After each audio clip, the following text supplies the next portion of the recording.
I'm back with the young human rights activist Yeonmi Park. Yeonmi is an escapee and a refugee from North Korea. She's also the author of a remarkable book, In Order to Live, a North Korean girl's journey to freedom. Yeonmi, when we left off, we were talking about you and your mom, getting out of a burning building, North Korea, to China. But talk a little bit about how difficult that was. I mean, I don't necessarily want you to give every detail of the kind of abuse. I mean, you and your mom went through a great deal, but I want people to understand what it means to get out and the kind of struggles that people have to make their way to the kind of freedom that most people today here take for granted. Yeah, so in between North Korea and China, there is like a highly electrified wire fences, and with the guards with the machine guns standing there ready to shoot anybody across the river. Luckily, I had help. Somebody wanted to help me to go to China. She bribed the guards and took us to China. After we crossed the frozen river into China, the first thing that I saw was my mother being raped in front of me, and I was 13 years old.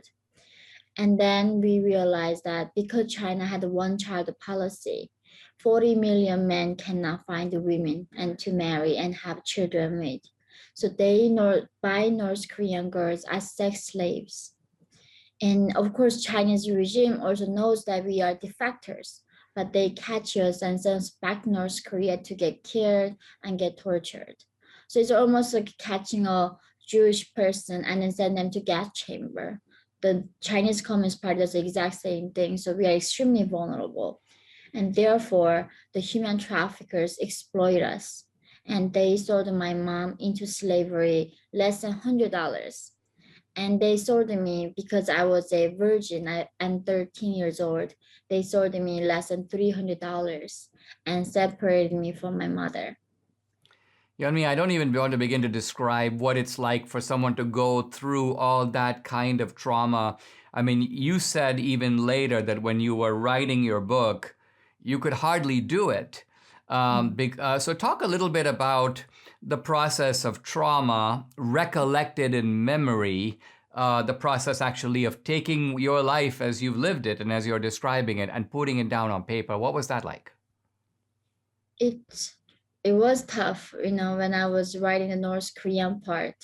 I was starving all over again. I was oppressed. And in China, I think, but it tricks your memory. Your memory becomes fragmented. And I needed a lot of help from people that I escaped together with my mother, my sister, and they helped me to write the book. But, once I wrote it, it really helped me to understand my journey, because something so unspeakable, when you put down in the words, there's a limitation to explain what it really like being in North Korea, right? There's no way you can actually imagine it fully. But by doing that, it also helped me to understand my journey and come to some kind of closure with it. Yeah, you talk about how, for example, you had to confront with the sort of notion that virginity is the most powerful thing that a woman has. It's a tremendous sense of degradation, even when it is taken away from you against your will. And you also talk about the fact that basically you kind of hated men because every man you came in contact with treated you so badly. Say a word about that. Yes, my introduction to sex was seeing my mom being raped. And in North Korea, there's even no sex education. So I never even seen what kiss was. Holding hands between men and women is banned in North Korea.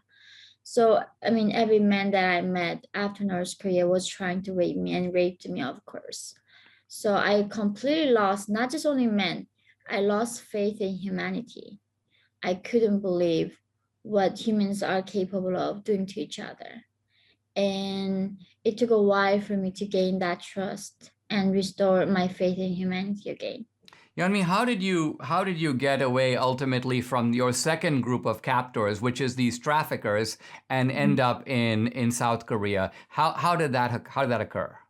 So there are four things that North Korean women do when they're in China. Right now, there are 300,000 North Korean defectors are hiding. So one is forced marriage, like myself being bought by Chinese men 2 is going into prostitution. 3 is becoming an organ trafficker, so they kill you and take your organs out. The last one is putting you in a chat room and then show your body to South Korean customers. So after 2 years of captivity, I found a way to get out and then join this chat group. And then in this room, of course, nobody was at least raping me in person, but they told me that South Korea was prosperous country actually, and if I go there, I could be free. So I will contacted missionaries who did this rescue work, and then they helped me to cross the frozen Gobi Desert from China to Mongolia by foot. And these And were Christian missionaries?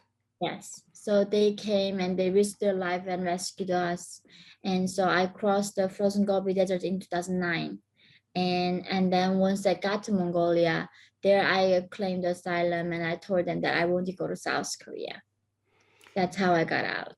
And from in South Korea, tell a little bit about this.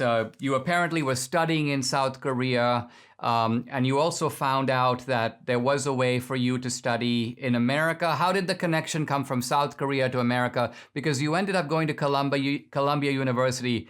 Complete that journey for us as to how you got here. While I was studying in South Korea, I had the opportunity to go to Dublin giving a speech. And that speech went really viral. So Penguin Random House wanted to write a book with me. And then turns out their agent and publishing house was in New York. So while I was writing the book, I knew there was a school like Columbia University in New York. And I transferred from South Korea to there. And that's how I went to university in America.